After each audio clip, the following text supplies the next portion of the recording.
प्रदेश अध्यक्ष तो इसलिए बन गया, आप ये समझते हैं कि जो जाट है ना ये तो मूर्ख है। बिशप बीजेपी का अध्यक्ष हम जाट बना देंगे तो जाट इनके साथ लग जाएंगे। अरे एक तरफ तो उनके माँ बाप ने बच्चों ने पीटन लग रहे थे वहाँ। जो मैं सोचता हूँ भी उसको इस्तीफा नहीं देना चाहिए था, विधानसभा के अंदर रह के वो बढ़िया तरीके से बीजेपी को नंगा कर सकता था, इनके कर्मों का मतलब उधेड़-बुन कर सकता था। अच्छा वक्ता है। आरएसएस का कोई भी आदमी है उसको मैं सांप मानता हूँ, और सांप को डरते हुए लोग दूध पिलाते हैं। इसके बावजूद भी जब मौका लगता है सांप डंक मारता है, कभी वफादारी नहीं करता, जितना मर्जी दूध पिला लो। तो ये जो देख जेपी दलाल हुआ है, ये सारे के सारा नपुंसक सौदा है। एक ही कैटेगरी के मानते हैं, एक ही मामला है ये। इनको किसी भी तरीके का समाज में 0% वैल्यू नहीं है। ठीक है, बहुत अच्छे मिल जाते हैं, बड़े बड़े। बहुत कुछ नहीं है। आदमी के तौर पे अच्छा हो सकता है, राजनीतिक तौर पे फेल है। जेपी दलाल हमारे कृषि मंत्री हैं। तो किसका नाम ले दिया यार तुमने? तो फिर जांच की जरूरत ही क्या है? उनको पकड़ते क्यों नहीं? कौन था उस टाइम ड्यूटी पे जब वहां से शराब के ट्रक निकले? अरे साइकिल तो निकल नहीं सकता, और ट्रकों के ट्रक जो है राजस्थान गुजरात तक पहुंच गए। और जो नकली लोग बाहर आके कुछ भाषण देते थे, और उनकी पोल खुल गई ना विधानसभा में, बाहर आके किसानों के चेते बन रहे थे। वह जब वोट देने की बारी आई, बिका हुआ माल निकला वहां पे।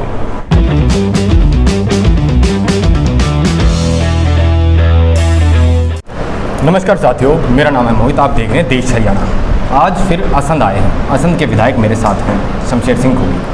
आज आने का हमारा उद्देश्य ये है कि ये पूछेंगे जो हरियाणा की राजनीति में पिछले दिनों हुआ और आज के दिन क्या स्थिति है, स्पेशली किसानों का जो आंदोलन है उससे क्या फ़र्क पड़ेगा, भविष्य क्या रहेगा हरियाणा की राजनीति का, और कांग्रेस जो पार्टी पिछले करीब 10 साल होने वाले हैं जो सत्ता में नहीं है, तो आगे के बारे में उन्होंने क्या सोचा है। नमस्कार सर। नमस्कार, धन्यवाद आपको। आप बहुत पुराने राजनीति में, आप समझते हैं, आपको कई बार हमने विधानसभा में बोलते हुए देखा, तो आपको क्या कमी लगती है इस सरकार की, पिछली सरकार से अगर हम कंपेयर करें तो किस वजह से पिछड़ रही है? जैसे आप पिछले दिनों से देखते भी आ रहे हैं, किसान आंदोलन चला हुआ है, तो लोगों ने विधायकों का बाइकआउट शुरू कर दिया, गांव में घुसने तक नहीं दे रहे। क्यों? देखो, सबसे बड़ी बात यह है कि इस सरकार में बैठे हुए जो लोग हैं ना, समाज के प्रति जो उनकी नीयत है ना, जो समाज को पॉजिटिव वे में बढ़ाने की या बनाने की, वो नीयत ठीक नहीं है सरकार। वो समाज का बंटवारा करके, उसको धर्म और जाति के नाम पे इमोशनली ब्लैकमेल करके राजनीति करने का हथकंडा जो है ये पार्टी जिसकी सरकार है अपना रही। इसी वजह से ये समाज में अशांति है, और इसी वजह से ये आंदोलन चल रहा है। क्या लगता है आपको, आंदोलन ये सही है या गलत है? नहीं, आंदोलन 100% सही है, और लोकतंत्र का यही तकाजा है कि अगर आप सही को सही और गलत को गलत कहने की हिम्मत रखते हो और उसको सुनने की भी हिम्मत रखते हो, तो तभी लोकतंत्र मजबूत होगा, अदरवाइज तो लोकतंत्र मजबूत हो ही नहीं सकता। और किसान को, जैसे सरकार को कानून बनाने की पावर है लोकतंत्र में, वैसे ही किसान को या किसी भी देश के नागरिक को उस बात का विरोध करने की, उसके ऊपर ऑब्जेक्शन उठाने की भी पावर है, संविधान ने दी है। तो संवैधानिक तौर पे शांतिपूर्ण तरीके से जैसे ये आंदोलन चला है, शायद पूरी दुनिया में ऐसा कोई एग्जाम्पल नहीं है कि इतना लंबा 5 महीने होने को जा रहे हैं। आप विपक्ष में बैठे हैं, आपके पास काफ़ी अच्छा बहुमत तो नहीं, सीटें बहुत हैं आपके पास, तो आपको क्या लगता है इस आंदोलन से निकलेगा क्या, इसका अंत कैसे हो सकता है? देखो, मेरा पर्सनल मानना है कि इस आंदोलन का ये अंत होगा कि ये काले कानून तो लागू होंगे नहीं, किसी भी कीमत पे लागू नहीं होंगे। और नंबर 2, अब जो भी आने वाले समय में सरकार आएगी और जो अक्लमंदी का काम करेगी, उसको एमएसपी पे गारंटी का कानून बनाना पड़ेगा, और सभी फसलों की गारंटी किसानों को मिलेगी। मैं तो कहता हूँ कि मोदी जी का धन्यवाद करना चाहिए। इस देश के 94% लोगों को एमएसपी नहीं मिलती थी, किसान को 94% किसानों को जागरूक कर दिया ये कानून बना के। जो ये आंदोलन चला, उन 94% को भी चल गया पता कि ये एमएसपी क्या बीमारी है, जिसके पीछे हरियाणा पंजाब के किसान पागल हुए घूम रहे हैं। अब वो 94% भी मांगेंगे इनसे, पहले तो 6% से ही काम चल रहा था। और एमएसपी देने में सरकार को कोई घाटा नहीं है। अगर नीयत ठीक हो तो आप सबको एमएसपी की गारंटी दो, एमएसपी पे सबका माल खरीदो, किसान खुशहाल होगा तो बाज़ार खुशहाल होगा, जब बाज़ार खुशहाल होगा तो देश भी खुशहाल होगा। बहुत सारा पैसा ये सारा घूम के यहीं रहना है। लेकिन सरकार एक एडामेंट है, जिद करके बैठी हुई है भाई मेरे को तो किसानों को ख़त्म करके इनको बड़े बड़े पूंजीपतियों का, कारपोरेट घरानों का साथ जी लगाना था, उनकी नौकरी करवानी थी इनसे। और ये किसान ऐसी मिट्टी का कैसे बना है कि जो आंदोलन करके बैठ गया, रकड़ गया, हमारी बात नहीं सुन रहा। तो सरकार जो इनको अकल सिखाने की बात पे चल रही है ना, वो इस देश के लिए दुर्भाग्यपूर्ण। पिछले दिनों विधानसभा में अविश्वास प्रस्ताव लाया गया, आप भी विधानसभा में थे। वो क्या था? सबको पता था, जो भी समझदार इंसान थे, जो कैलकुलेट कर सकते, सबको पता था सरकार तो गिरेगी नहीं, फिर भी वो क्यों हुआ? और आपकी कांग्रेस सरकार का उसमें क्या हाथ रहा, वो क्यों विफल रहा?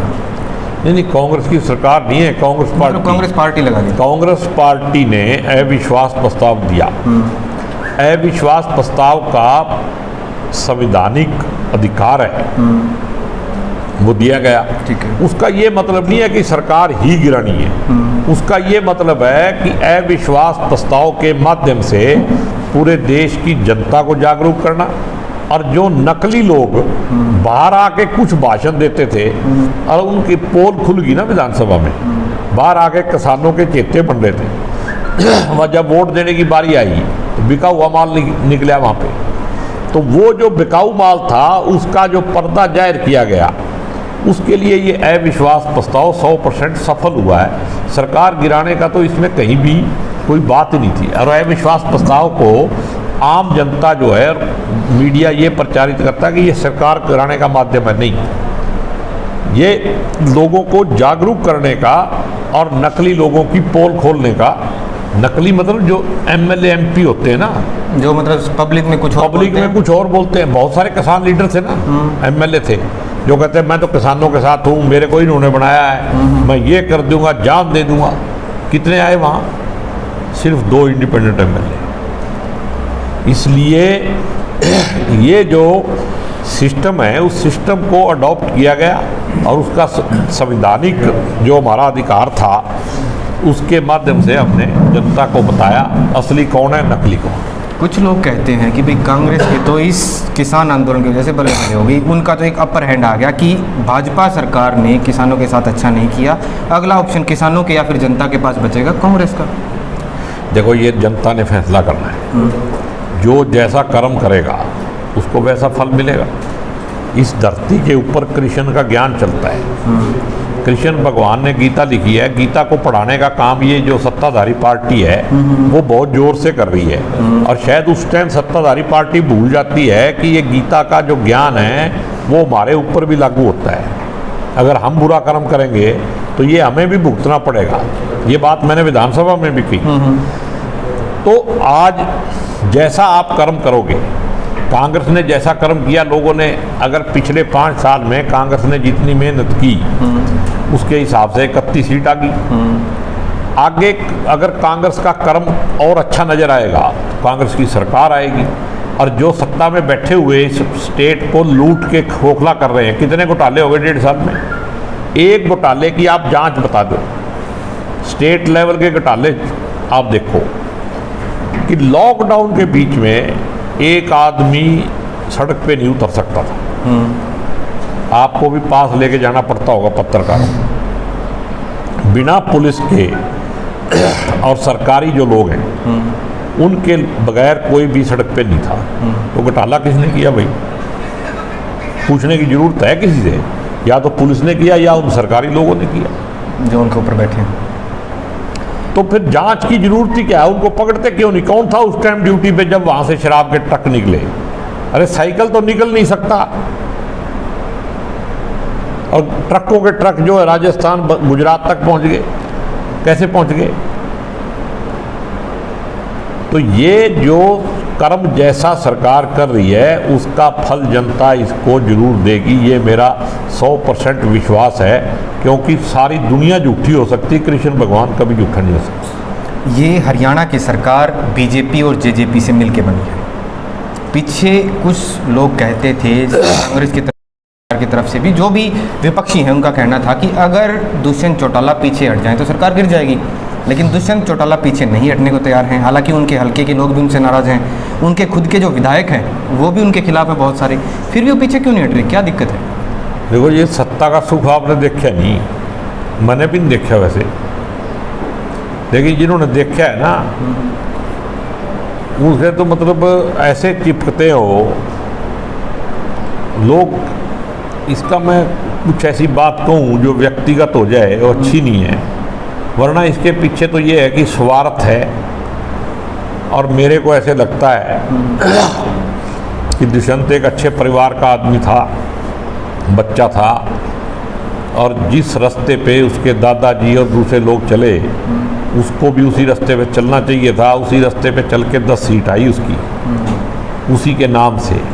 लेकिन आज जो जनता में जिस तरह की बातें हो रही हैं, हमें भी दुख होता है, क्योंकि जो देवीलाल की इज्जत जो है बच्चा बच्चा करता है, हम भी करते हैं। लेकिन दुष्यंत क्या सोच रहा है क्या नहीं सोच रहा है, इसका जवाब तो खैर दुष्यंत ही दे सकता है। लेकिन एक बात मैं जरूर कहता हूँ कि अपने फ्यूचर के लिए वो अच्छा नहीं कर रहा है।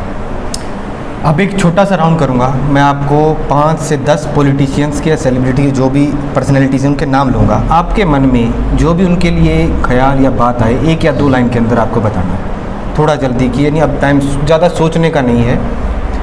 सबसे पहले मैं शुरुआत करता हूँ हमारे देश के प्रधानमंत्री नरेंद्र मोदी से। 0%। अमित शाह।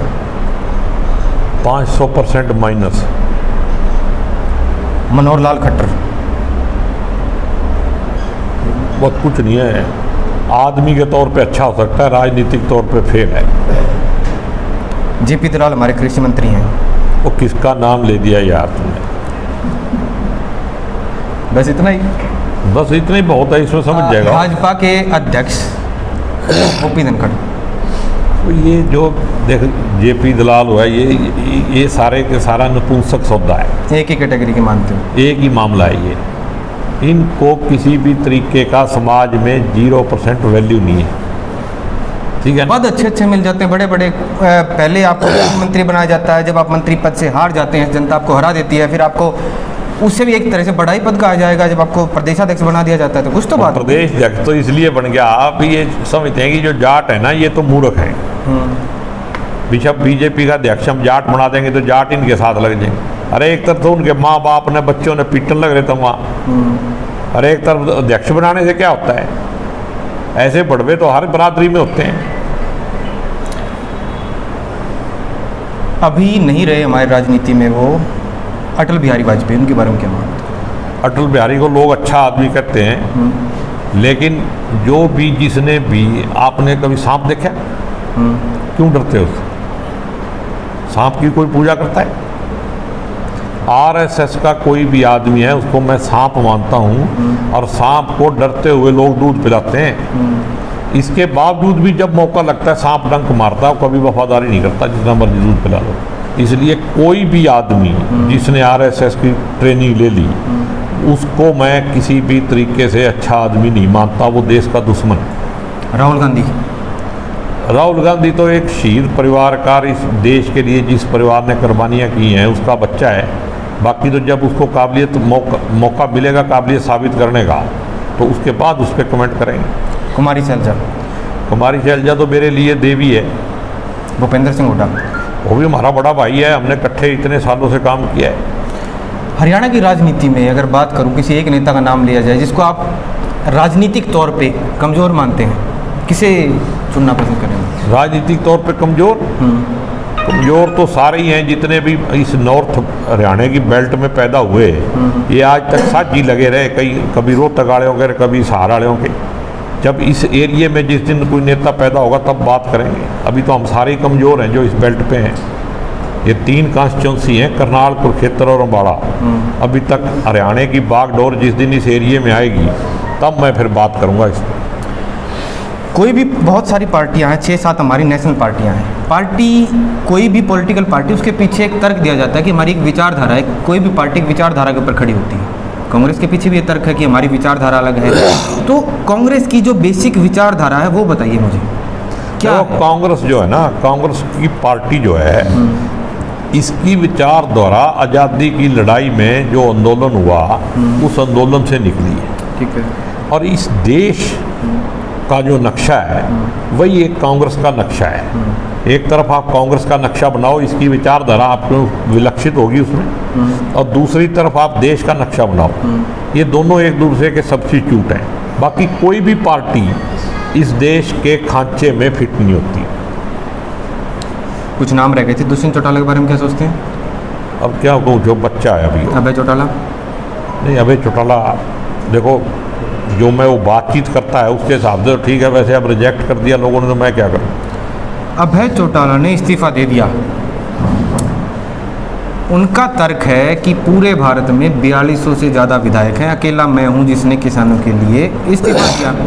कुछ विधायक दूसरे हमारे हरियाणा से वो कहते हैं कि अभय चौटाला तो उंगली कटवा के शहीद होना चाहते हैं। आप क्या सोचते हैं? मैं तो ये चाहता हूँ, जो मैं सोचता हूँ भी, उसको इस्तीफा नहीं देना चाहिए था। विधानसभा के अंदर रह के वो बढ़िया तरीके से बीजेपी को नंगा कर सकता था, इनके कर्मों का मतलब उधेड़-बुन कर सकता था। अच्छा वक्ता है। एक नेता के तौर पे उनके पास सिर्फ एक ही तो सीट थी। नहीं, सीट से नहीं बात होती, बात तो अंदर बात कहने की है। मान लो इससे पहले असंध से कई एमएलए बने, कभी किसी का नाम सुना विधानसभा में बोलते हुए? हमारे 30 एमएलए हैं, सारे थोड़ी बोलते हैं, बोलते तो 5-7 ही। तो अभय चौटाला अकेला भी अच्छा बोलता था और अपनी बात रखता था, और वो अच्छा एक मंच है सबसे बड़ा हरियाणा का, वहाँ से वो अच्छे तरीके से बात रख सकता था। असंध हल्के की बात कर लेते हैं। इस हल्के के बारे में आप क्या सोचते हैं? डेवलपमेंट के स्तर पे ये कहाँ है? इसका भविष्य आपके हाथ में रहा तो आप क्या सोचते हैं, कैसे रहेगा? देखो, मैं तो जब इलेक्शन लड़ा 2 वादे करे मैंने भी। एक तो असंध को जिला बनाया जाएगा, और एक मेरी दिली तमन्ना है कि हमारे एरिए में एक स्पोर्ट्स कॉलेज होना चाहिए, ताकि हमारे एरिए के जो नौजवान बच्चे हैं, बहुत खाते पीते हैं, पूरे स्ट्रॉन्ग हैं, लेकिन उनके पास ऐसा कोई चांस नहीं है जहाँ से वो ट्रेनिंग लेके, अच्छी कोचिंग लेके वो आगे बढ़ सके। और मेरी ये दिली इच्छा है कि हमारे एरिए के बच्चे जो हैं वो भी नेशनल इंटरनेशनल लेवल पे प्राइज़ लेके आएँ, और फिर वो भी बड़े बड़े अफसर बने। हमारे एरिए में जो पढ़ाई का, एजुकेशन का बहुत सारा बैकवर्डनेस है पूरी। अब धीरे धीरे, नहीं तो यहाँ तो आज ही मैं स्कूल में गया था, असंध के स्कूल में ही सुविधाएं नहीं, बाथरूम की वहाँ समस्या है, सारे आज बारिश हो जाए सारे स्कूल में पानी भर जाएगा। मतलब असंध के स्कूल में ही मेडिकल नहीं है, नॉन मेडिकल है। लड़कियों का जो स्कूल है उसके अंदर नॉन मेडिकल भी नहीं है। तो इतनी जो दुर्दशा है, ये बेसिक बात मैं बता रहा हूँ। हॉस्पिटलों का हालात देख लो, असंध के अंदर 9 CHC और PHC हैं, आप 9 डॉक्टर ही दिखा दो यहाँ। एक गायनी की डॉक्टर लड़ के मैंने मंगाई है, लेकिन पहले तो यहाँ जितने बच्चे पैदा होते थे, मतलब वो नर्सों द्वारा ही सारा क्रियाकलाप किया जाता था, डॉक्टरी नहीं थी, भगवान भरोसे काम था। तो ये सारी बातें जो हैं, असंध के अंदर तो बहुत कुछ करने का है और वो किया जाएगा। और मेरा ये वादा है कि मैंने ये भी वादा किया था कि मैं एक सेवादार के तौर पे आपकी सेवा करूंगा। जब तक जनता मेरे को मौका देगी, जब तक मेरे को मौका मिलेगा, तब तक मैं एक सेवादार के नाते ही यहाँ की सेवा करता रहूँ। आपने कुछ देर पहले कहा सत्ता का स्वाद की बात चली थी कि मुझे नहीं पता, अब तक आपको भी नहीं पता सत्ता का स्वाद क्या होता है, चाहिए आप लोगों के द्वारा आपको MLA चुन लिया गया है। अब आपका खुद का कहना है भाई सत्ता का स्वाद ही ऐसा होता है। कल को आपके पास सत्ता आती है, अगर शमशेर सिंह गोगी भी बदल गए तो का तो देखो भविष्य में क्या होगा ये मेरे को पता नहीं, लेकिन एक बात पक्की है, मैं ये बात आपके माध्यम से पूरी जनता को बताना चाहता हूँ कि सत्ता का दुरुपयोग नहीं किया जाएगा, सदुपयोग किया जाएगा। और असंध के लिए तो खास करके किया जाएगा। जिला तो मेरे ख्याल में पहले ही बन जाए, मेरे को यकीन है, मुख्यमंत्री ने आश्वासन दिया है भी बनाएंगे। अच्छा, मतलब आपको यकीन है मुख्यमंत्री के आश्वासन के ऊपर कि वो करेंगे? बिल्कुल। क्यों, आश्वासन कई बार दे चुके हैं, वैसे वो चलते रहते हैं नहीं। आश्वासन। अब उन्होंने प्रक्रिया भी चलाई है। अब की बार भी जब मैंने जिले की बात की तो मुख्यमंत्री ने हाउस में खड़े होकर कहा कि हम सफेदों भी साथ लगा दें, तो मैंने कहा लगा दो। एक जिले में काम। हाँ। अब दो मुख्य टॉपिक, एक तो बेरोजगारी और दूसरा कोरोना। अब कोरोना के ऊपर पहले बात करता हूँ। बेसिक विधायक होने के नाते, लोगों का नेता होने के नाते, अब क्या है ये कोरोना? इसके बचाने के लिए लोगों को जो प्रयास किए जा रहे हैं, लॉकडाउन, नाइट कर्फ्यू लगाया जा रहा है, सैटरडे संडे बंद किया जा रहा है, या फिर जो भी ये प्रयास चल रहे हैं, ये क्या है, कितने सफल होंगे और क्या अंत रहेगा इसका? देखो, प्रयास तो मेरे ख्याल में कोरोना से बचाने के लिए कुछ हो नहीं रहे। कोई ऐसा प्रयास मैंने देखा नहीं है जो हो रहा हो, लेकिन कोरोना के नाम पे डराया जरूर जा रहा है लोगों को। और ऐसा भी नहीं है भाई, ऐसी कई बीमारियां हैं। अब मैं हल्के में जाता हूँ, जहाँ भी डेथ होती है मैं भी जाता हूँ। मेरे हिसाब से तो 80% मौतें जो हैं वो हार्ट अटैक से हो रही हैं। अगर कोरोना होता तो आधी मौत तो फिर कोरोना से होनी चाहिए थी। लेकिन कोरोना नाम से कुछ काम जरूर चल रहा है। देश ही कन्फ्यूजन में, सरकार ही कन्फ्यूजन में। तो मैं इसके ऊपर कुछ ऐसा भी नहीं कहना चाहता जिससे मतलब आज इस महामारी के बीच में नुकसान हो। लेकिन ये बात मैं दावे के साथ कहता हूँ कि सरकार की कोरोना से लड़ाई में नीयत जो है वो 100% हर नागरिक के प्रति सही नहीं है। वहाँ भी पार्शलिटी और भेदभाव से काम किया जाता है। हमारे प्रधानमंत्री ने एक फ्रेज यूज़ किया था, आपदा में अवसर ढूंढो। जब किसान बिल कृषि कानून जो बनाए हैं, ये अध्यादेश, क्या देश पे इमरजेंसी लग रही थी? किसने अटैक कर दिया था? अमेरिका ने अटैक कर दिया था यहाँ। भी रातों रात ऑर्डिनेंस लेके आगे, रातों रात इसी आपदा में अवसर ढूंढ के पार्लियामेंट में ऐसे कभी पास होता देखा कानून? जो पुराने लोग हैं वो कहते हैं कि अपने पिछले 75 साल में ऐसा नहीं देखा कि इस तरीके से बिल पास करवाया। उसी का रिजल्ट है ये। एक सबसे ज़रूरी टॉपिक जिसके ऊपर मेरे ख्याल से पूरी भारत की राजनीति, अर्थव्यवस्था घूमती है, वो है बेरोजगारी। आज के दिन बेरोजगारी बहुत ज़्यादा हो चुकी है। आप तो देखते हैं हरियाणा का हर तीसरा युवा बेरोजगार है, और जितनी बेरोजगारी बढ़ेगी उससे क्राइम भी बढ़ेगा। नहीं, इसका मैंने आपको एक जवाब दिया पहले। इस देश में बेरोजगारी दूर करने का एजेंडा इस सरकार के किसी भी कार्य में नहीं है। ये जो सरकार है ये बेरोजगारी को बढ़ाना चाहती है और इन सब मध्य वर्ग के लोगों को मजदूर बनाना चाहती है, ताकि बड़े बड़े लोगों के पास बेरोजगारी का नाम ही खत्म रहेगा। मजदूरों की लाइन लगेगी, जैसे चौक में खड़े हो जाते हैं ना 1500 आदमी आके सुबह, जिसको जिसकी ज़रूरत है, मेरे को 2 आदमी चाहिए, मेरे को चाहिए। तो ऐसे लाखों की संख्या में लोग खड़े होया करेंगे और वो कहेंगे भी मेरे को एक टाइम की रोटी दे देना, मैं आपका काम करूँगा। उस तरफ हमारे देश को ये सरकार ले जा रही है और ये देश के लिए दुर्भाग्यपूर्ण है। और मैं आपके माध्यम से जनता से अपील करता हूँ कि आप जागरूक हो जाओ।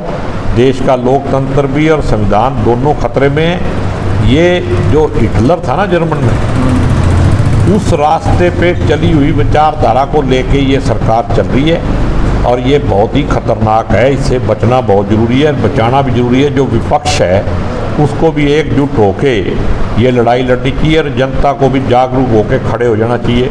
ये किसान आंदोलन ही इसके बीच में बाधा बन गया, नहीं तो आगे आने वाले टाइम में इलेक्शन ही नहीं होना था। ये किसान आंदोलन आप देखना, इस आपदा में जो अवसर ढूंढे है ना, उस अवसर का फायदा इस जनता को ये किसान आंदोलन दिलाएगा। इससे कुछ ना कुछ बदलाव अच्छा आएगा, आप मानते हैं? मेरे हिसाब से पॉजिटिव आएगा, क्योंकि परमात्मा का देश है ये, ऋषि मुनियों का देश है।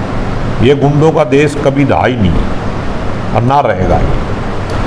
ये सुना आपने असंध के विधायक शमशेर सिंह को। अगर आपके मन में कोई सवाल है इनके लिए तो आप कमेंट में बता सकते हैं। अगली बार इनसे मिलेंगे तो बिल्कुल पूछा जाएगा। वीडियो अच्छी लगी तो लाइक कीजिए और शेयर कीजिए। धन्यवाद सर। बहुत बहुत धन्यवाद।